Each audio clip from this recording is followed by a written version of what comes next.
And what irritates you, Mark? What grinds you? Am I allowed to say handicappers? He's learnt well already. He's learned well already, but I can tell you, let's touch on handicappers for a moment, because there are a group of handicappers, but I don't know too much about handicapping. It's not my strong point. Yeah, I know. So I notice the horses that you punt. Yeah. Some people say nothing's my strong point, but I don't listen to that.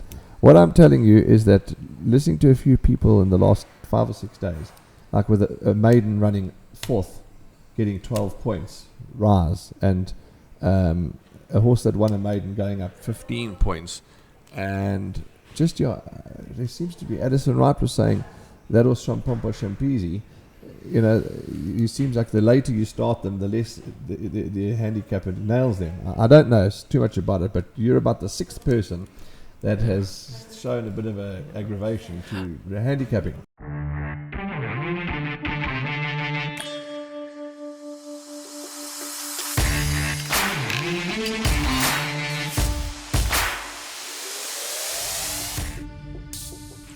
Welcome to another edition of In the Box Seat. That's what it's called, In the Box Seat. And in that seat today is a young man by the name of Mark Naidoo. He's the assistant trainer to Peter Muscutt at Summerfeld. And Andrew Harrison, my bushy-haired friend, is also here today, but he is so grumpy that I'm not even going to talk to him. I'm going straight to Mark. You insulted my hairstyle. Well, I don't. it looks like you've had it perms. permed. Yeah. Looks like you've had it permed. At least I've got a bit more thatch than you. Eh? You certainly have got a bit more thatch than me, but you're very grumpy today. I'm even scared to ask, how are you? But I suppose I'll have to. How are you? I'm fine. Our guest, Mark Naidoo. Let's go straight to the jugular. I'm told by many in horse racing and in the breeding ranks that you were one of the top achieving students at the Summerhill School of Equine Management Excellence. Yeah, a fair while ago was. It's obviously, this school is is known from around the world. Yeah. It clearly is a top quality establishment. I think for anyone who wants to get involved in thoroughbreds, not only racing but breeding, it's the ideal place to get a foundation. They take you from the ground up. The people they network with, the farms they know, the people who work there. It's just a brilliant opportunity for anybody who wants to get involved in this industry. 2 questions before you tell us and share with us how you learned about horse racing and how you got involved. First one is, how old are you? 29. 29 now. Okay. Then secondly, you met Bret Crawford, who's a top quality horseman and top quality trainer as well, who's been through. He was Dennis Dry's assistant, wasn't he, Bret? Once upon a time. Once upon a time. And just tell us quickly that story. How did you meet Bret? Bret Crawford of all people. Well, my principal at Summerhill, Lee Adams, who is the most phenomenal woman I know. She was instrumental in me getting involved in the industry and helping me along the way and just giving me the confidence to really push and achieve a lot that I've achieved. My foundation, I can attribute it. But we had went to a stallion day at, I think it was Rathmore Stud. Okay. And I just happened to be sitting across from Bret, and I'd known who he was, and I'd gone through the school, so I could get involved in racing. So my mind was just buzzing with questions, but I just said hello to him. And then as the evening went on, he asked me to pass the salt, and then we got to chatting and asked what I was doing here and how am I involved, and if I wanted to learn about racehorses, give him a call. That's... It's typical Bret. He's always wide open and approachable. It's very nice. But he was asked to pass the salt. A simple little thing like that gets a conversation going. That's what happens. And that's how it happens. Yeah. Often, as you say, sometimes you're in the shopping centre or you're in a restaurant or you bump into somebody, ask for a favour.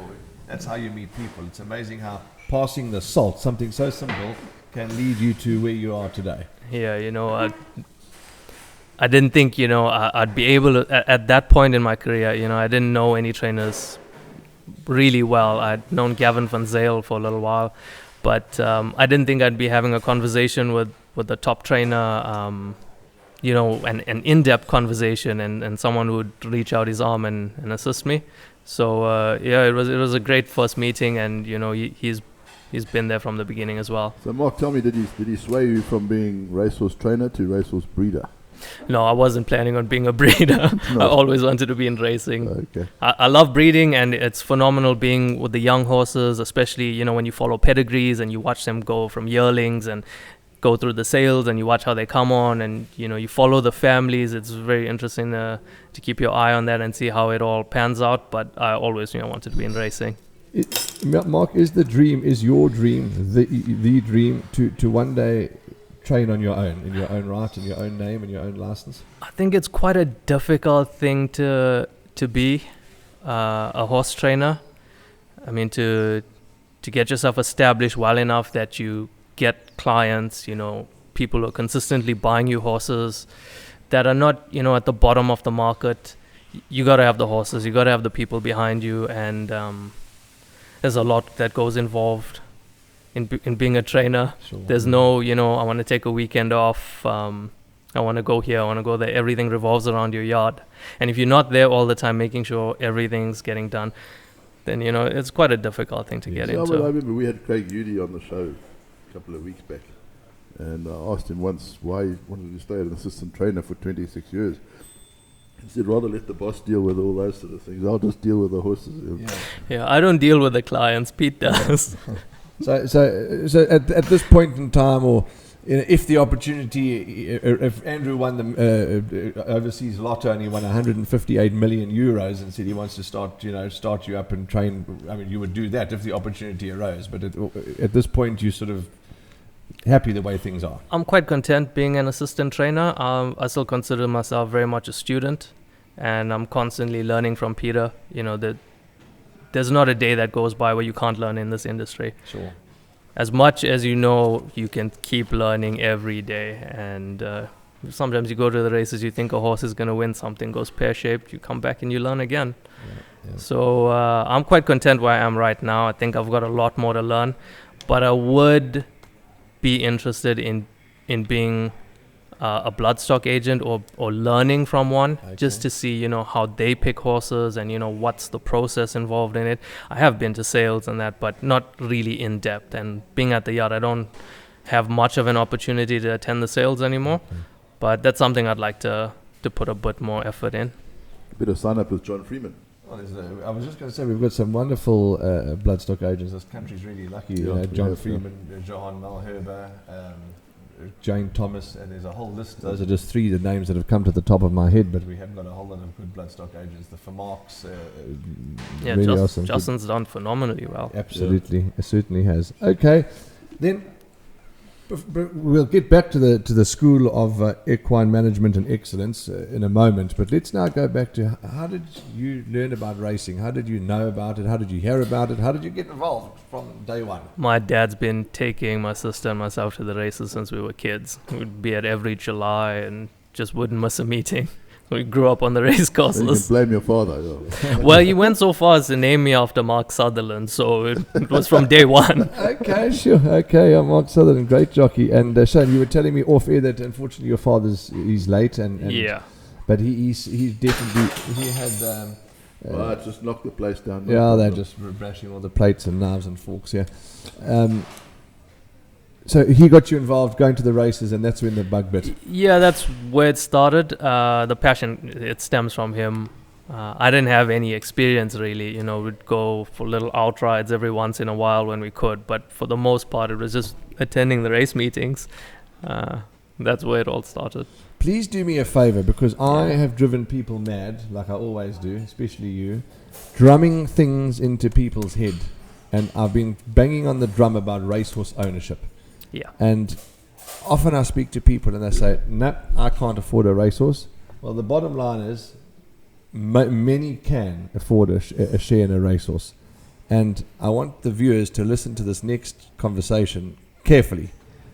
Tell us about the syndicate, your first share in a racehorse that you ever had, and how, not easy, but how accessible it was to get involved. So when I started this, I'd decided, I think it was like 2012, something like that I wanted to be involved in racing. I didn't know how I was going to do it or who was going to help me get there. I just knew that I wanted to be a part of it, that, going to the races just isn't enough. I want to be behind the scenes. I want to be inside the parade ring. So I'd come to Somerville on many occasions and spoken to as many people as I could, if I could come volunteer, and then didn't really pan out. But I'd found out that Gavin van Zyl had a little syndicate running. I think it was called Team G Racing. Team G Racing, yeah. And he'd have 6 or 7 horses in there, and you could get involved for the minimum amount of 1%. And that's really what got my foot in the door. I started off owning 1% in a little horse called Szechuan, and I think he'd won once or twice, and he'd placed a good few times, but that was enough to give me a platform or an opportunity to liaise and speak with people in the industry a little bit more easy. And then I was in that syndicate for a while, and I'd won some money in a pick 6 and it was enough to get me a bigger share in a horse. And I'd come and spoken to him, and they had this little filly called Ginger Musket, and so I got involved for 10% there, and she was the most remarkable little filly a first timer could hope for. So while she was with us, she won 4 and placed about 12 times, and since then she went on to win about 6 more. That Andrew and Mark just said the Ginger Biscuit and that the other horse. What was the other horse's name? Szechuan. It was just the perfect way for him to get involved and to get introduced to the game. And you saw that the 1% share went up to 10% in the other horse, because obviously the pick 6 helped, so you reinvest. But those Australian syndicates, you look at them. I mean, they win the Melbourne Cup, and then you see the owners, and there's like 40 of them. Yeah, absolutely, because that's wonderful. So you've got one little share, and it's you race, and then they draw you in, and you can all go to the races, and make friends, and it just builds up from there. So if I'm not mistaken, Redzel was owned by a huge syndicate of guys, and you won the Everest. And how phenomenal to win a race like money. that. That's right, absolutely. And it gives a whole lot more people that chance. Instead of saying you've got just the one owner saying I won this big race, there's a whole host of them. And I remember there was a horse in England, I think, that ran in the Derby, one of those big races. I mean, Laurie Jaffe and a few other South African millionaires who had a lot of money. I mean, they owned like 5% and 1%. And that's good fun. I can't remember the horse's name. Yeah. Well, I think what we must tell everybody is if you would like to investigate in racehorse ownership in syndicates, and there's plenty of syndicates. At the end of the day, contact us, inbox us, WhatsApp us, comment on our page in the box seat, and we'll help you. We'll guide you, and we'll put you onto the right people. Peter Muscutt Racing. There we go. Proud member of the Peter Muscutt Racing stable, Mark Naidoo. We'll get you involved. Wonderful. And absolutely. Drop us, because owning racehorses, as I said, you don't need to have big money. You can get involved 1%, 10%, 5%, and there are tons of syndicates. But just pass it by your missus. Pass it by the wife first. Absolutely, if you can buy racehorses. Let's elaborate a bit about your time at the School of Equine Management and Excellence, the Summerhill Equestrian. That was an important part of your career and an important part of your life. Yeah, that was the foundation of everything. That's where I started. And what made you sign up there? Well, I'd like I said earlier, I'd come and spoke to trainers and about volunteering, and I didn't have any experience at the time, so I understand now, it would have been difficult for them to let someone who doesn't have any hands-on experience with a horse. It's a 500 kilo animal. They're on very high energy diets. You come here in the mornings and you see them going a little bit loopy. So if you haven't had hands-on experience, it's a very difficult thing to get involved in. So it would be a big risk for them. So I'd found out about the school, and it gives you the perfect grounding, because the way it's run is you start with an introduction to stud management, and that just puts you in all the divisions of a stud farm. So you'd work with mares and foals, you'd work with yearlings, stallions, pre-training, and it just gives you a little bit of understanding on all the different aspects of what goes on in a breeding operation. And there's people there who've been doing this for 20 to 40 years. So it's you're also in the horse best. behavior that you learn. Yeah, exactly. From the ground up, you're there from day one. You see how foals are born, what goes into it, how to correct injuries, how to handle horses, the temperaments, what you can do to You to must give have been them there with John Maturong. Yes, that's Yeah. correct. He was one of my mentors. Your mentors. Yeah. Good man. Okay, I saw a lovely article on social media about him and the other two lads that have gone over there. So, yeah, John, a great guy, who's also been on our podcast. Had you ever considered becoming a jockey? No, I think it was more of a fever dream. I think a little bit too tall and a little bit too late to apply. Because you're quite a tall chap, Mark. I think I'd make the weight. I think I'm I about think you make the weight, 56. just looking But at you. other than that, I think, I'd Mind be you, first in line for Lester a tall Piggott boy. was about 9 foot tall. I think Pete's son might actually be taller than me, but well, he got started quite early. Yeah. I was talking about Pete's son, Daniel Musket, of course, that lovely, great rider overseas. And also, we must just mention to Peter, I bumped into Peter, his comments for the racing on Sunday will be on our GTV, Gallop TV preview show. So you'll get all the comments from Peter Muscutt there. But I also asked him how his dad was, because we had an interview the other day when Peter dedicated that to his dad, and Shane said his dad's not well. So just from the entire In the Box seat, Pete and your whole family, we're thinking of you during this difficult time. Let's go back to Bret Crawford. You managed his satellite yard, is that right? Or you worked with him in his satellite yard? Well, he offered me the opportunity to come and learn about racehorses, and that's how I met Peter, because he was managing the satellite operation here. So while Bret offered me the opportunity, Pete's been my mentor from day one. Okay. So you've worked with him. So you were under Pete when it was the Crawford satellite. Yeah, correct. So this is my entire racing career has been under Pete. Good. Okay. No wonder he's so thin. Running around all over the place, working hard, and Have you started smoking? Oh, no, not yet. I've thought about it. And let's talk about Peter. You've worked under Peter Muscutt. Well, he's sorry to interrupt you there, but if we can just go back to Summerhill for a minute, because I kind of trailed off there. Yes, sorry, okay. Just to give the school, it's proper mention, when I had gone there, they only had one course at the time, which was Introduction to Stud Management, and I'd missed that entry. And I'd called the school up, and Lee Adams particularly, and I'd told her, I've missed the first course, but I see that you've got two new courses, which was reproduction and sales preparation and consigning. So I'd spoken to her and said, you know what, I don't want to miss the rest of the year. Would it be possible for me to come in and start the courses in reverse? And that's what did the whole thing back to front. Okay. So I got thrown right in the deep end in the thick of breeding season.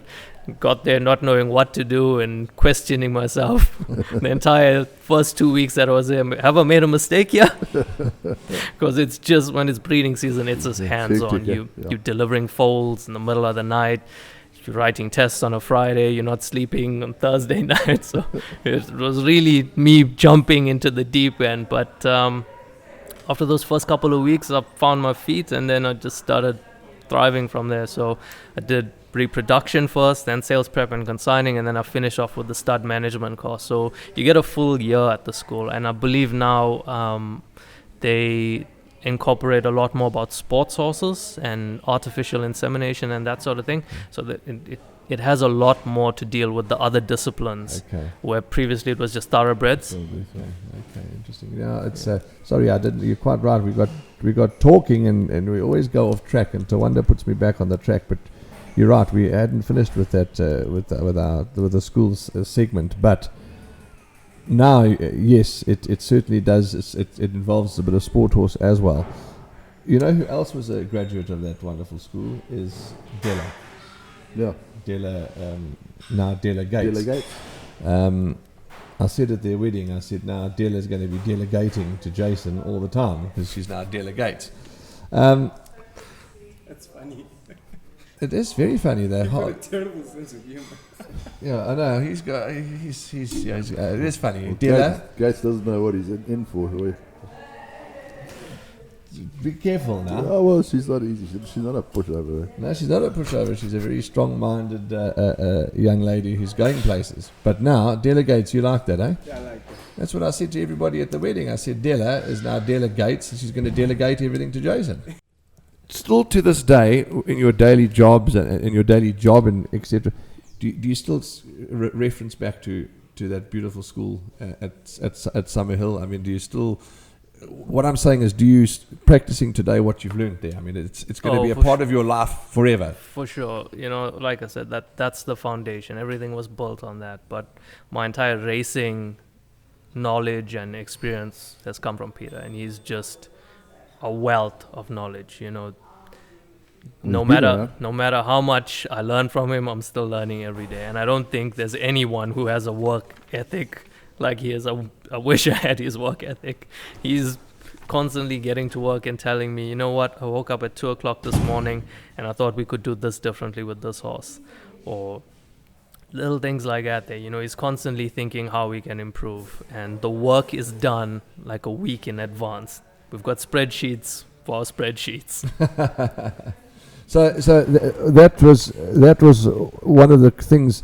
It's a very structured, scheduled yard, because this morning when we interviewed him for the show, he handed back the microphone and he said to me, "Take the microphone, I need to go, I'm 2 minutes behind schedule."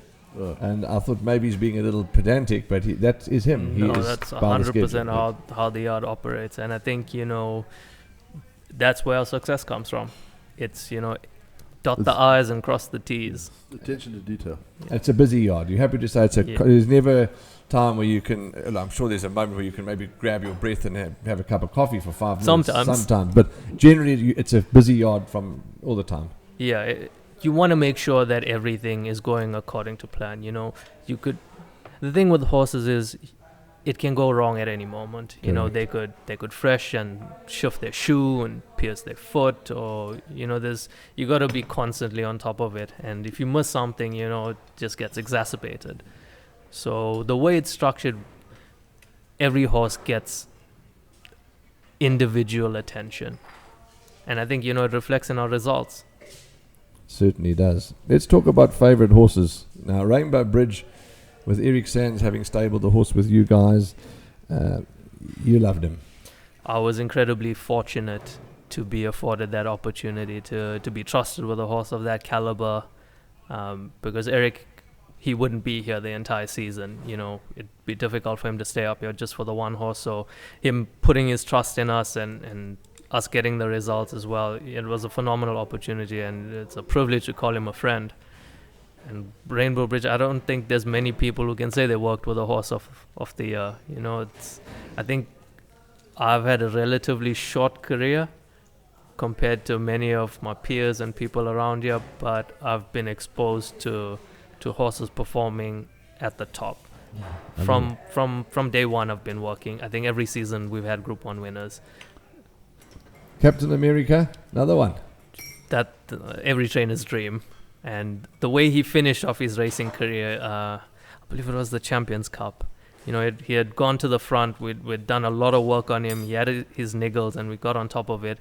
He'd gone to the front, and they just let him skip away. And a big striding horse like that, you're not going to get to him. Not going to get to you, yeah. It was a phenomenal horse. Mark, you were telling me off here, Ultra Magnus is just one of your favourites, close to your heart. Yeah, he's got the most amazing personality. You could walk in his stable and throw your arms around him and he's fine. He's one of the few horses that if you call him, he'll leave his food and come have a pet. Okay. Ultra Magnus, yeah, that's for Brian McNamara.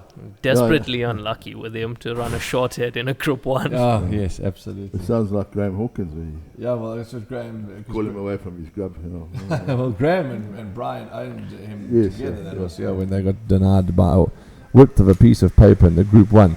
And then, of course, the likes of Undercover Agent, you were with him as well. Yeah, another phenomenal horse. The presence about him, you know, just walking next to him, you could just feel that power. He's just such a big, strapping horse. I think it was Lyle's first Group 1 as well. Yes, I think it was quite right. Yeah. And then now recently, as I said to the viewers, they'll hear on the show when Peter gives the comments on all the runners for the weekend. But horses that come to my mind like the two that are running on the weekend, lightly raced, seem to be progressive. Yeah. And talking about lightly raced and seem to be progressive, the one that won the other day, Rain or Shine, is it? Yeah. 3 runs, 2 wins, and that's Peter was saying hasn't been the easiest horse to train. If you look at him, he's a really big, tanky horse. I think his head's the size of my body. So he's had his issues from day one, and with a big horse like that, you are going to have soundness issues, but the owners were patient. They afforded us the opportunity to give him what he needed, which was the time, and take him along the process step by step, not rush him, not get impatient. And it's because the owners afforded us that opportunity. They didn't pressure us. That's why the results are coming to hand now. Big horses like that, you've got to let them grow into their frame. Yeah, You push them 100%. too early, they'll break down. And it helped that he was a little bit under the radar. Yeah. Usually it's the other way around. Yeah. Get a reputation before they run. But yeah. You're a Durban boy, born, bred, everything in Durban, so Durban is where it's been. Yeah. Okay. Tell us about your family, tell us about your family. Well, I've got an older sister who lives in Australia. Okay. My mom, she's an English teacher. Okay. And my dad, who's late, he's the one that instilled the passion. Okay. Talking about, I'm not surprised that Mark says his mom's an English teacher. And I know you call it blowing smoke and all the rest of it, but I don't call it that. I call it giving credit where credit's due. I think he speaks magnificently. Yeah, he speaks very well. So Much appreciated. I can see that his mom's definitely an English teacher. It's rubbed off. She must have been a good English teacher too. So that's and then obviously you've got your bigger family, cousins and Yeah. With this job though, there's not much time for social life. Yeah. Your primary focus is here, and any little bit of time you have it's for sleep. Go to sleep, absolutely. And where do you stay, Mark? And are you up at Hillcrest Way? No. I'm in Reservoir Hills. Okay. So you've So got to travel a It's little. quite a long trip. It's like half an hour. What time do you start here? 5. Okay. And then do you go home over lunch, or do you just chill at the No, yard? so how it works is I have 2 afternoons off during the week. So on those days I'll go home. Otherwise I'll stick around at the yard. So we usually knock off at about lunchtime. We have a break till about 2:30. The guys come back in, mark out, check the horses. There's a couple horses maybe trotting or working on the treadmill, something like that. And then just make sure everything's tidy there, and then I knock off. It doesn't make. I mean, it's when you think of it, on the days where he's all day, it doesn't make the driving too bad. If you do it once in the early morning and then once in the sort of early evening, it's not so bad. But the thing is, you've got to be hands-on. As Mark says, if you leave, just leave something out, and it can all go wrong with it. Absolutely. Yeah, well- Absolutely.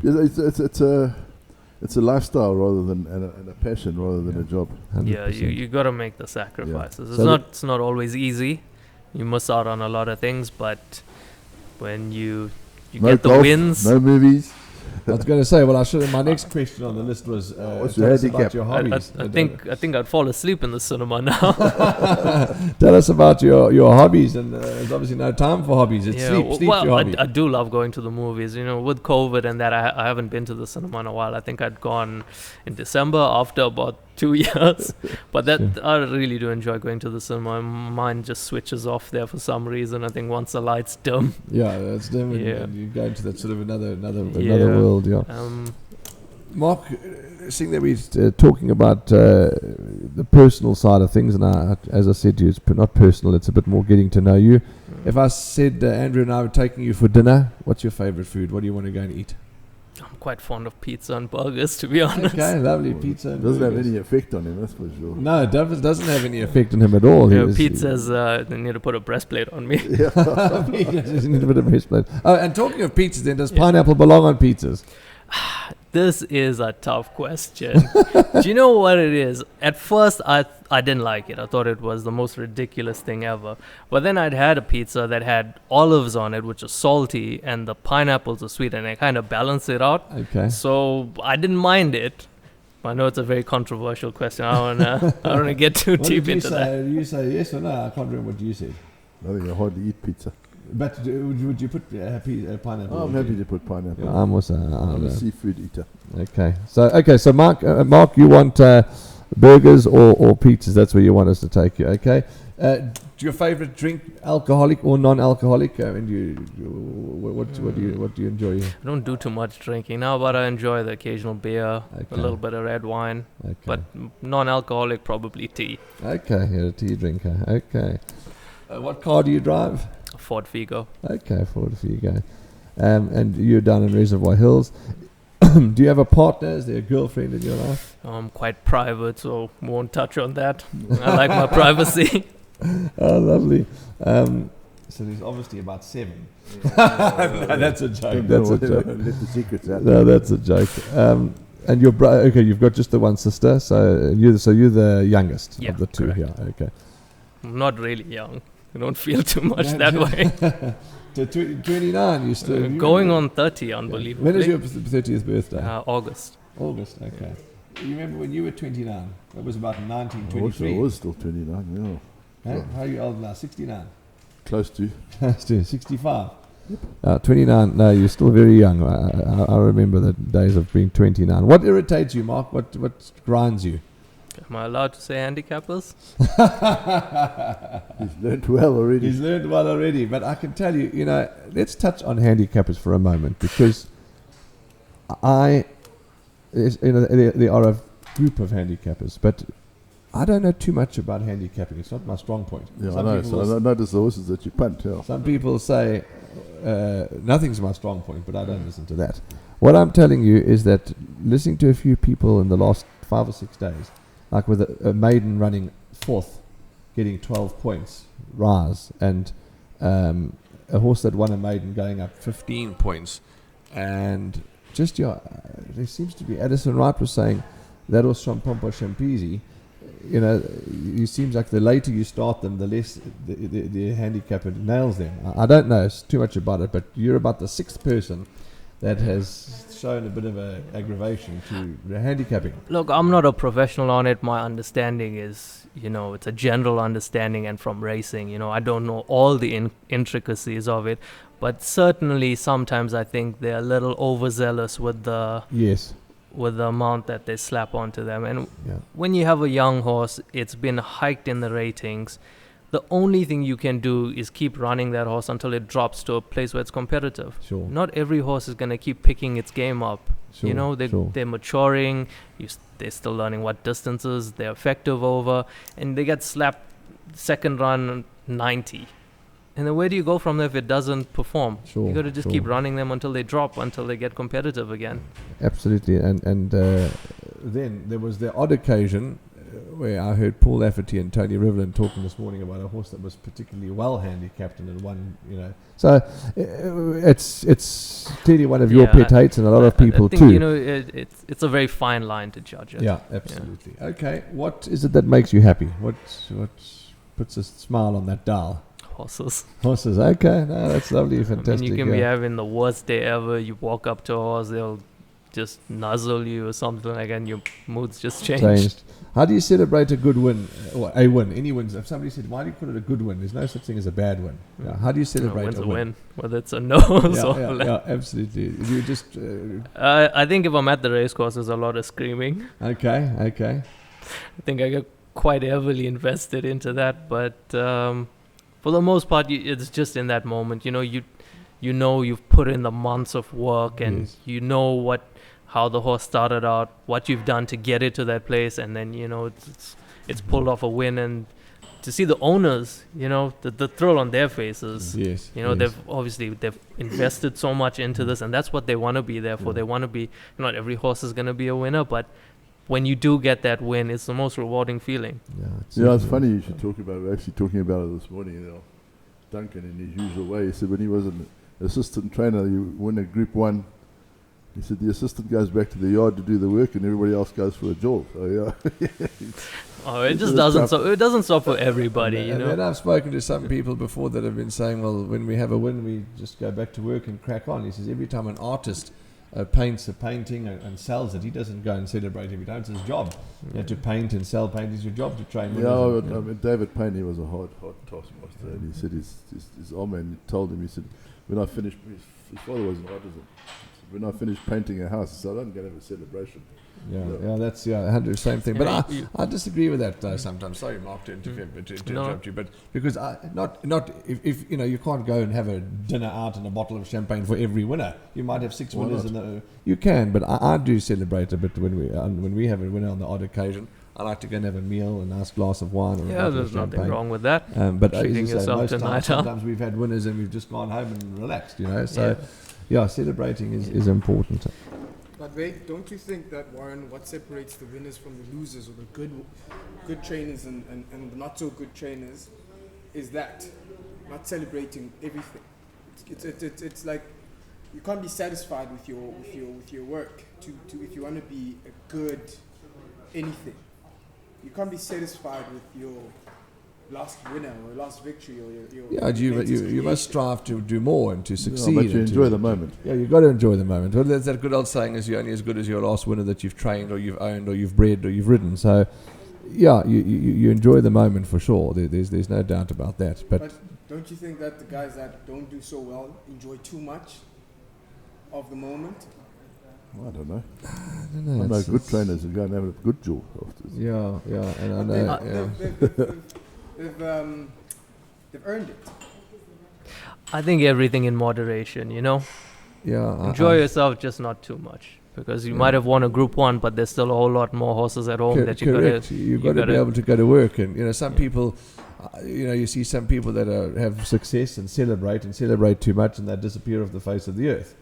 I know a few blokes, going back a few years now, used to have a winner and they used to get home 2 days later. So nothing wrong with that. Well, who was doing the work in the 2 days that they weren't there? I don't know.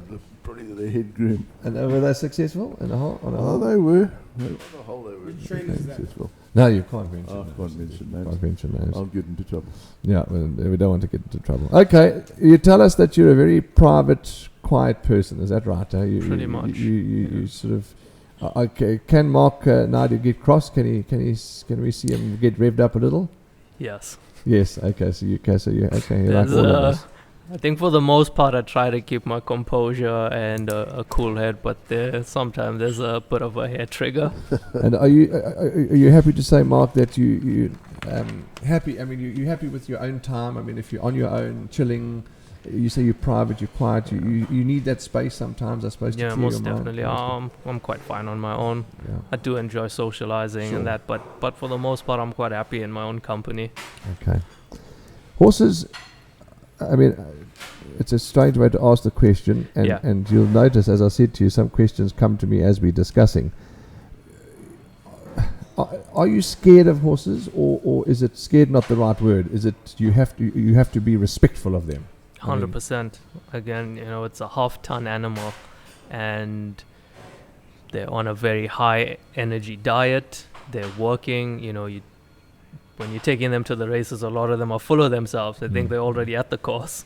So you have to have your wits about you. Got to be cautious. Yeah, that's the right word. You have to be cautious. Scared's not the right word. Scared. Not it's scared. Respectful. You gotta respect it. Cautious and respectful. It's massive animal. You can't, for a minute, just turn your back on them. You always got to have your wits about you. Just constant vigilance. I've been at certain trainers' yards around the country where I've looked at the horse in the box and I think, oh my goodness gracious me, I'm not going to even go to the door. Yeah, some of those horses are up on their back legs and they need to have an injection or whatever the case may be. And the trainer opens the door, boy, and he goes in with conviction, and you got to stay. You've got to do that. Each one of them is an individual. Some are quiet, some are a little bit feisty, but you get to know them, and you just got to approach them with that knowledge. Yes. But also with horses, them out in the wild or in a herd, there's one alpha, and they're gonna constantly test you. They're gonna try and show you that I'm the alpha here. So if you let them get away with something, you not show them that you're a little bit stern, and they're gonna challenge you.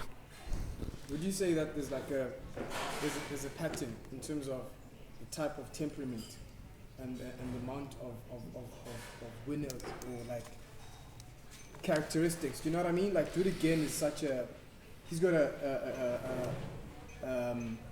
he's feisty, he's dominant, he's an alpha, and he's won the July.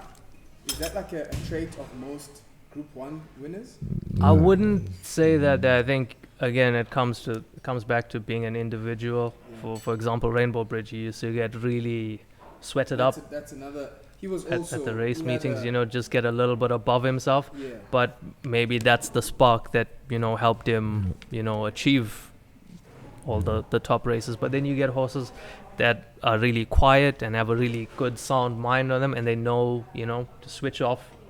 They know what it's about. They switch themselves off, and then they're consistently performing at the highest level. So again, it comes down to understanding each horse as an individual, giving them what they need, and taking it from there. And then another thing is certain jockeys get along better with certain horses. For some reason they gel better, and they know what works with them, what doesn't work with them. Every single horse, you're quite right. I mean, has a different temperament, and it's about managing that and about learning that. Peter is very receptive of the media, and I've asked him that question, why is that? And he said, where he's worked around the world, you have to be receptive to the media. And I enjoy his comments, and I enjoy listening into him talk. And again, if you listen on the weekend, you'll see Peter's interviews and his knowledge and the way he dissects things. Being receptive to the media, I think, is it's a big importance. 100%. You want to get as much information as you can out to the public. You want to be as transparent as possible. And if you look at our Facebook page, every meeting, the comments are out there, and we're not hiding anything. We're telling you exactly what we think and how we think they're going to perform. We'll tell you if we think it's a quartet inclusion, or if we think it's an each way chance, or if we think it's the one to beat in a race. And there's never been a time where we haven't been transparent about that. But coming back to what can be a little bit irritating is we'll post those comments out there, and then I'll get random messages in my Facebook asking me what's good. What's good? Oh no, that drives most of us mad. You don't know how to check I Facebook. promise we're not hiding anything. The comments are there. I don't do Facebook. You're right. It's as you say, the comments are out there. Sometimes people will message and say, have you heard anything? But that's because I haven't got any of my selections out. Then you don't mind. But if they're out there in the public domain, there's no need to message privately. And what do you? But there's also the perception that you put something out like that, and then they think, well, you're putting out a red herring. No, you actually fancy it. I suppose there will be people that will think of that conspiracy theories. But at the end of the day, if Peter Muscutt puts out his comments on Facebook and on the TV, there's no need to now go and phone him again on the side, because he's not going to tell you anything different. It's there. He's going to tell you what's out in the public domain. But anyway, so that's I think as much information as you can give the punters and the public and everyone involved, keep them in the loop as much as possible, because they are the lifeblood of the industry. There's no doubt about that. Yeah. Mark, your future goals, and you've spoken to us about your thoughts about training on your own, but your future goals in general. I'd like to do a bit of traveling. Okay. I think at some point I would like to look at opportunities overseas. There's a lot more that like I said, I still consider myself very much a student, so it would be a phenomenal opportunity to learn from other racing jurisdictions. How they do things, what's different there. Maybe even see some of the racing festivals that they have. For example, like the Ebor Racing Festival at York, Ascot. Those are phenomenal. Cheltenham just being, those are phenomenal things to be a part of. So I'd like to experience those things. Talking of travelling, Tristan Mustard's back on Friday. Coming to us for the wedding. Oh, right. He works for Ed Dunlop, as you know. Yeah. So I'm sure you'll touch base with him at Ashburton. He's coming down for the wedding, and I hope he stopped eating birdseed. Birdseed.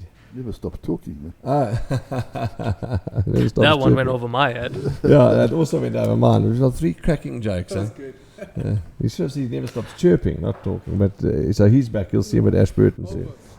What is the biggest lesson, or one, and there's probably 30 and more, but the most important, or one of the most important lessons you've learned from Peter Muscutt? I think it's the structure of how things are run. the worksheet for the next day is already prepared before we leave the office. So everybody at the yard knows what's going on for the next day. We know which horses are galloping, we know which horses need treatments or a nebulizer or whatever it may be, or which horse needs to get a heart rate monitor fitted on. So I think that structure that is instilled in everybody at the yard, again, it's why we do as well as we do, because everybody knows what's expected of them and what we need to do to get the results. Attention to detail. And another thing is 1% a day. Just aim to be 1% a day every day. Okay. 1% better a day. 1% better. Okay. Yeah. Mark, as I asked, who was it that we interviewed the other day? We were talking about betting. Because I know you're not a big better or a big gambler, but you do take the odd little PA or a little swinger. Do you enjoy taking a little bet, a PA or a... I enjoy the occasional flutter. Okay. Yeah, I think there's most people that are involved in racing. I mean, there are one or two that don't like to have a bet, and you don't have to have a bet, but most of us enjoy having a little tickle. I've taken the last 3 days, I took a pick six, I got a percentage, I collected $800, which was fantastic. The second one I took, I was one out, and yesterday was one, I was one out. Shame. Yeah, but one outs are no good. It's the whale for you now. She's got the. That's that's the softest part about you, is your teeth. Okay, so you like a little occasional flutter, like all of us. Fantastic. Who else? And we're going into the closing stages of the interview. Yeah. Who else works with you? Talk about your colleagues. You're not only you and Peter. No, 100%. It's a team effort. There's our foreman, Mtash Zuma. And he's instrumental. He's there. He stays at the yard. His room is there, so he's there all the time. He's the first one. If there's an injury or something that goes on at night, he's the first one there. And he's also from Summerhill. He's worked, I think, maybe 15 years there, so he's got a wealth of experience. And he's also worked overseas. I think he's worked at Dali in Australia for about 6 months. Yeah, Mick was good that way. He used to send all his stuff, his good stuff. Yeah, he's always had a chance overseas. Yeah, and that it comes back to Summerhill. If you were there, you were afforded the opportunity. Yeah. I keep coming back to John Martirung. I mean, he runs a pre-training yard in Agala in Florida. Yeah, I think everybody, or almost everybody who's been at Summerhill has had an opportunity to go overseas. Yeah. Megan Trott from Justin Snaith's assistant. She was from the school. Okay, that's interesting. Champion season, South African's champion season's on its way, and already there's a couple of visitors stepping into town. From your sources or the Musket stable, the older horses are maybe in their place, but how are you going to tackle champion season? Obviously, you got hopes that the couple of younger horses might step up to the plate in the next couple of months? Yeah, for the most part, we have a lot of babies who will be stepping out in the next month or so, and they look to be a promising bunch, and we see how they go and take it from there, get the maiden out the way and see how they go. Don't put them under too much pressure, but if they're showing the ability and that they can perform, then we'll nominate some of those. And then older horses, we go back to Ultra Magnus. He might run in the in full flight coming up, maybe the Drill All. He ran third in it last year. There's not too many of the older boys, so it's mostly the young, up and coming horses like we've got Manhattan Cafe running. Yeah, we're looking at all on those Sunday. Got to see, take it step by step and see how they progress. Roz, she is part of the team as well. I mean, 100%. Yeah, sorry, I forgot. I lost track of the question there. But yeah, so Roz is also a big part of the team. I think she handles more of the admin side of things and deals more with the clients and that. Then we have Taylor Dillon, who's joined us recently, so she does a bit of work there. Vanessa Friedman's there, she does a bit of work. And then we've got about 30 or so grooms, and about 4 or 5 of those guys are work riders. Okay. That's a lovely, big, happy team. Yeah, it's a big team. How many horses do you have? We have about 60 odd at the yard, and quite a few on the farms. Right. We've got tips to give, or selections, or thoughts to give. You found one or two for the weekend. Give thoughts. Thoughts.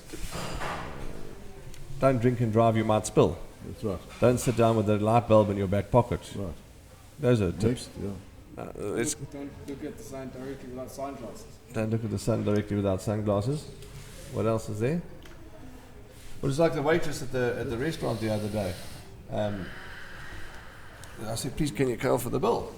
And the lady said, don't forget the tip. I said, no problem, race 6, number 4, have your maximum. She didn't know what I was talking about. She said, I said, you asked for a tip? She said, oh, those horse tips. I said, yes. She said, no, I want money tips. Oh, right. Yeah, Okay. she says the tips might not come Don't, true. don't pay the bills. So who are your horses, Andrew? Talk to me before we close up with Mark. There's some obvious ones, I think, like what? Obvious things. I'm looking for an outsider. I think Twice Golden is going to run a big race in the 5th. I think you can get any price around it. Garth Puller's horse. Down in the handicap, might be a touch short, but I think he can upset the apple cart. Did Raheel tip it to you at the breakfast table? Listen to those people. Twice Golden, and who's your other one? And I like Priceless Ruler for the King's Cup. Okay. He's had 2 warm-ups. That's his game. Okay, I've got 2 horses for you to keep an eye on. American Dream for Anton Marcus, Shane Humby. The Humbles will be nice for you. Make sure you don't bump into him. No, I like the horse, American Dream. I think he's got a winning chance. And then I've got Shampompa Shampisi as an each-way selection. So my 2 horses for the meeting are American Dream and Shampompa Shampisi. Mark, it's been wonderful. We've can sit here for another 2 hours and talk and learn about you. But thanks for your time, and it's just been wonderful to hear your story. And I'm glad that we've had you on the podcast because we don't often see you at the races. You're always behind the scenes doing all the work. And thank you, and we just wish you all the very best. Thank you very much for your time. Okay, that's a wrap then. It's lovely to have chatted with Mark, and we wish him well. Andrew, thanks for your goodness. I was glad to see you've warmed up a little, but wow, you were in a foul mood when you arrived. It's a long way to travel. Price of petrol. Whew, don't talk about that. I saw a lovely picture on Facebook somewhere with a gentleman is staring at the petrol bowser, and the petrol attendant says unleaded or premium. How much do you need or something? And the member of the public replied, he doesn't want any petrol, he's just looking. Yeah, just browsing. Browsing, absolutely. That's I saw the one that said Celtics, now available in sachets. Yeah, absolutely. But it is becoming a problem because in my little car, you've got a car that probably is quite economical on petrol. I mean, the other day I went to put $300 petrol. I had to go put 300 again the next day. Needle doesn't even move. Doesn't move, no. But it was also like that other gentleman that said he doesn't know what everybody's worrying about the petrol price, because if he goes and he puts 500 Rand petrol, he asked for 500 Rand, he gets 500 Rand. And if he puts 200 Rand, he gets 200 Rand. So what is everyone talking about? The petrol price hasn't increased. But that was very funny. Nevertheless, Mark, thank you again. All the best. And we'll be following the Musket horses with great interest. And all the best to you. Yeah, thank you very much, guys. Much appreciated. And thank you to our sponsors, Hollywood Bets. Yeah, absolutely. They sponsor the Musket Yard. That's a wrap from us. And Hollywood Bets Greyville is where we're racing this weekend. We've got a double header again. We're at Hollywood Bets Greyville on the Turf Sunday and Hollywood Bets Greyville on the Poly Monday. That's right, isn't it? Right. Thank you. From all of us, be safe, punt well, and as always, we'll see you in the number 1 box.